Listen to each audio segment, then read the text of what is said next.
Hindenburg ഒരു bomb കൂടി പൊട്ടിച്ചു.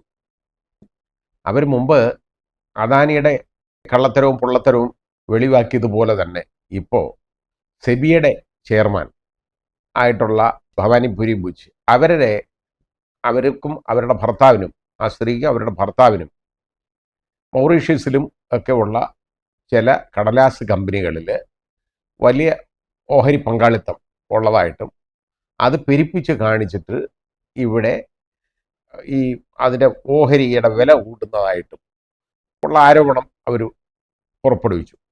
അപ്പോൾ അതിന് പറഞ്ഞതെന്ന് പറഞ്ഞു കഴിഞ്ഞാൽ അവർ തൊടാൻ ഇപ്പം കേന്ദ്ര ഗവൺമെൻറ്റിന് താല്പര്യമില്ല, ഇതൊന്നും അനങ്ങത്തില്ല.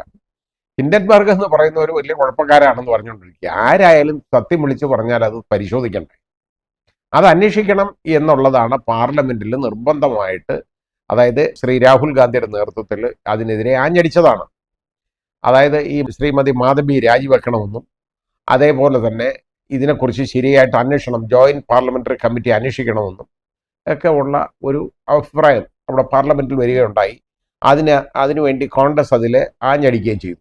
പക്ഷേ അതിനുണ്ടാവുന്ന റിസൾട്ട് എന്ന് പറയുന്നത് നമ്മൾ കരുതുന്ന പോലെ എളുപ്പമൊന്നും ഒന്നും ചെയ്തൊന്നുമില്ല. അതിൻ്റെ ഒരു ആഫ്റ്റർ എഫക്റ്റ് ആണ്. നോക്കുമ്പോൾ രാഹുൽ ഗാന്ധി വളരെ സ്കോർ ചെയ്യുന്നു, വളരെ നന്നായിട്ട് ഇതിനെക്കുറിച്ചൊക്കെ ഇങ്ങനെ സംസാരിക്കുന്നു, പാർലമെന്റിൽ അതിന് വളരെ പ്രത്യക്ഷത്തിൽ ഇതുപോലെ ഇടപെടുകയാണ് ഇങ്ങനെയുള്ള കാര്യങ്ങളിൽ. ഇതൊക്കെ വരുമ്പോൾ പണ്ട് ചെയ്യുന്ന അതേ പരിപാടി ഇപ്പം പുതിയതായിട്ട് ഇറക്കി തുടങ്ങിയേക്കാണ് കേട്ടോ.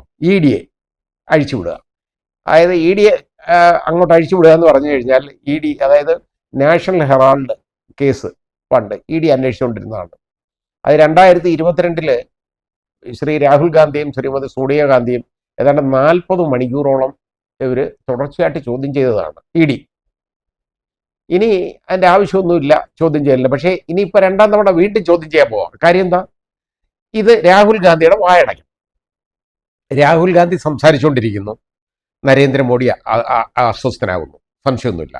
കാരണം രാഹുൽ ഇതുപോലുള്ള കാര്യങ്ങൾ ചൂണ്ടിക്കാണിക്കുമ്പോൾ അതിന് മറുപടി പറയാനില്ല എന്ന് പറഞ്ഞാൽ ഇപ്പോൾ ഹിൻഡൻബർഗ് തന്നെ അവർ വ്യക്തിഹത്യ നടത്തിയതാണ് എന്ന് ശ്രീമതി മാധബിയെ ആരോപിച്ചപ്പോൾ അവർ അതിന് മറുപടി പറഞ്ഞു. എന്താണെന്നറിയോ? അതായത് അവരുടെ പേരിൽ നടപടിയെടുക്കാനുള്ള കരുത്തുണ്ടോയെന്ന് ചോദിച്ചു. എന്തെങ്കിലും ഉണ്ടെങ്കിൽ ബാക്കി വിവരങ്ങൾ വെളിവിടുമെന്ന് പറഞ്ഞു. അവരുടെ കയ്യിൽ ഇനിയുണ്ട് വിവരങ്ങൾ, അത് പുറത്തു വരും. അതിങ്ങനെ കുറേശ്ശെ അവർ വിട്ടുകൊണ്ടിരിക്കുന്നത്. അത് അവർ ചെയ്യാൻ പോകുന്നത്. പണ്ട് ഈ ഗൗതം അദാനിയുടെ അനുജൻ വിനോദ് എന്നാണ് എൻ്റെ ഓർമ്മ, എനിക്ക് അങ്ങനെ തോന്നുന്നു, വിനോദ് അദാനി. അയാൾക്ക് ഇതേപോലെ മൗറീഷ്യസിലും ഒക്കെ ഉള്ള ബാങ്കിൽ ഇത് ചില കടലാസ് കമ്പനികൾ, അതായത് പേപ്പർ കമ്പനീസ് നമ്മൾ പറയാം, അങ്ങനെയുള്ളതേ ഉള്ളൂ. അതിനകത്ത് ഓഹരികൾ കാണിച്ചിട്ട് അതിൻ്റെ വില കൂട്ടി കാണിച്ച് ഇവിടെ ഗൗതം അദാനിയുടെ അവരുടെ അദാനി ഗ്രൂപ്പിൻ്റെ എല്ലാ ഇതിൻ്റെയും വില കൂട്ടി കാണിച്ചു.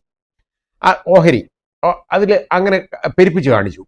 ഇത് വെളിവായി ഹിൻഡൻബർഗ് പുറത്തു കൊണ്ടുവന്നു. ഓഹരി കുത്തനെ ഇടിഞ്ഞു അതിൻ്റെ നിലവാരം. ഇപ്പൊ പോലും ഇതേപോലെ ഈ അദാനി ഈ കമ്പനികളിലൊക്കെയാണ് ഈ നിക്ഷേപമൊക്കെ വന്ന് ഇവിടെ പ്രശ്നം വരുന്നതും.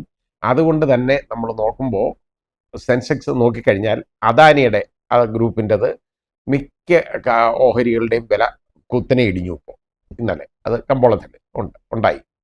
വലിയ നഷ്ടം തന്നെ വരും, ഒരുപാട് ആളുകളെ അത് ബാധിക്കുകയും ചെയ്യും. അപ്പോൾ ഇതിനെക്കുറിച്ച് ചോദിച്ച് ഇതിനെ അന്വേഷിക്കണം എന്നുള്ളത് വളരെ ന്യായമായൊരു ആവശ്യമാണ്. അത് നിർബന്ധമായിട്ടും ഇതിലെ അന്വേഷണം വേണ്ടതാണ്. കാരണം ഇതുപോലുള്ള ഒരു കൊള്ളരായ്മ കാണിച്ചിട്ട് ഈ രീതിയിലുള്ള ആളൊക്കെയാണ് ഈ സെബിയുടെ തലപ്പത്തൊക്കെ പ്രതീക്ഷിച്ച് വെച്ചേക്കുമ്പോൾ അതിന് നടപടി വേണം. ആ നടപടിക്ക് പകരം മൗനം, അതാണ് നടപടി. എന്നിട്ട് അതിനെ ഡെസ്കിലടിച്ചും ഒക്കെ നിരുത്സാഹപ്പെടുത്തുക, ഒന്നും പറയാൻ സമ്മതിക്കാതിരിക്കുക പാർലമെന്റിലൊക്കെ. ഇതിന് ശേഷം രാഹുൽ ഗാന്ധിയുടെ വായടയ്ക്കാൻ രാഹുൽ ഗാന്ധി ഒന്ന് തളർത്താനുള്ള ഒരു മാർഗമാണ് ED അടുത്തതായിട്ട് വീണ്ടും ചോദ്യം ചെയ്യുക. അപ്പോൾ ED എടുത്തങ്ങോട്ട് പ്രയോഗിക്കുക. അതാണിപ്പോൾ നടക്കാൻ പോകുന്നത്. ഇനിയിപ്പോൾ രണ്ടാമത് വീണ്ടും രാഹുൽ ഗാന്ധി വിളിച്ചു വരുത്തും, അയാളെ ശല്യം ചെയ്യും. കാരണം അയാളുടെ ശ്രദ്ധ മാറ്റാനാണ് ഈ ചെയ്യുന്നത്. ഇതുകൊണ്ടൊന്നും രാഹുൽ ഗാന്ധി തളരരുത് എന്നുള്ളതാണ് ജനങ്ങളുടെ ആവശ്യം. കാരണം ഇന്ന് രാഹുൽ ഗാന്ധിയുടെ ശബ്ദം എന്ന് പറയുന്നത് ഇവിടെ ജനങ്ങൾക്ക് ആവശ്യമുള്ളതാണ്. ജനങ്ങളുടെ ഭാഗത്ത് നിന്ന് സംസാരിക്കാൻ ആകെ ഉള്ളത് രാഹുൽ ഗാന്ധിയാണ്. അപ്പോൾ അത് ആ വായടയ്ക്കുക എന്ന് പറയുമ്പോൾ BJPയുടെ ഈ തന്ത്രമാണ് കയറി പ്രയോഗിക്കാൻ പോകുന്നത്. ഇപ്പോൾ ED അഴിച്ചുവിടുക എന്ന് പറഞ്ഞ പോലെ ഉള്ളൂ. ഇനി CBI ഉണ്ട്, പിന്നെ ഇൻകം ടാക്സ് ഉണ്ട്, കാണുന്നതെല്ലാം ഉണ്ട്, ഇതുപോലുള്ള കുറേ സാധനങ്ങൾ കയ്യിരിപ്പുണ്ട്, അതിനെ അങ്ങെടുത്ത് പ്രയോഗിക്കുക. ഞാൻ ചോദിക്കട്ടെ, നാണം എന്ന് പറയുന്ന മനുഷ്യനില്ലേ? നമ്മളൊന്ന് ചിന്തിക്കണം. ഇതേപോലെ പ്രത്യക്ഷത്തിൽ ഒരാളെ ആക്രമിക്കാനായിട്ട് ഇതേപോലുള്ള കാര്യങ്ങൾ ചെയ്യുക എന്ന് പറഞ്ഞാൽ അയാളെ വായടയ്ക്കുക എന്ന് പറഞ്ഞാൽ ജനങ്ങളുടെ ശബ്ദം ഇല്ലാതാക്കുക. അതാണ് ചെയ്യേണ്ടത്. അതൊരിക്കലും നടക്കരുത്. ഇതുകൊണ്ടൊന്നും രാഹുൽ ഗാന്ധി തളരരുത് എന്നുള്ളതാണ് ജനങ്ങളുടെ ആവശ്യം. ഇപ്പോൾ അതാണ് ജനങ്ങളുടെ ആവശ്യം. അപ്പോൾ അത് ED അല്ല, ആരെ അഴിച്ചു വിട്ടാലും ശരി, അനങ്ങരുത്. മൊഴി കൊടുക്കാനാണെങ്കിൽ പോയി മൊഴി കൊടുക്കണം. പിന്നെ കൂടുതൽ ശല്യം ചെയ്യുകയാണെങ്കിൽ കോടതി പോകണം അതിനെതിരെ. ഇവിടുത്തെ നീതിന്യായ കോടതികളുണ്ട്, അത് അവിടെ പോകണം. അവിടെ പോയിട്ട് അതിനെതിരെ നടപടിയെടുക്കണം. അതാ ചെയ്യേണ്ടത്. സുപ്രീം കോടതിയൊക്കെ സമീപിക്കേണ്ടതാണ് ഈ തോന്നിവാസത്തിനെതിരെ. അത് ചെയ്യണം. കാരണം ED 2022 കെട്ടിപ്പൂട്ടി പോയതാണ്. അപ്പോൾ എലക്ഷൻ കഴിഞ്ഞു, അത് വരെ അതിൻ്റെ ഉള്ള കാര്യങ്ങൾ അന്നൊക്കെ ചെയ്തു തീർത്തു. ഇനി വന്നു കഴിഞ്ഞപ്പോൾ, ഇതെല്ലാം കഴിഞ്ഞപ്പോൾ ഇനി രാഹുൽ ഗാന്ധി ശബ്ദിക്കരുത്, അയാളെ തളർത്തണം. അങ്ങനൊന്നും അയാൾ തളരും എന്ന് ഞാൻ കരുതുന്നില്ല. കാരണം ഇതൊരുപാട് കണ്ടു വന്നതാണ് കേട്ടോ.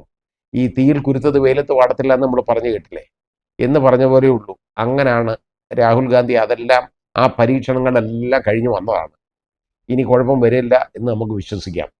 ഇട്ടിട്ട് ഓടത്തുമില്ല എന്ന് നമുക്ക് വിശ്വസിക്കാം. അതാണ് വേണ്ടത്. ജനങ്ങൾക്ക് ആവശ്യം അതാണ്.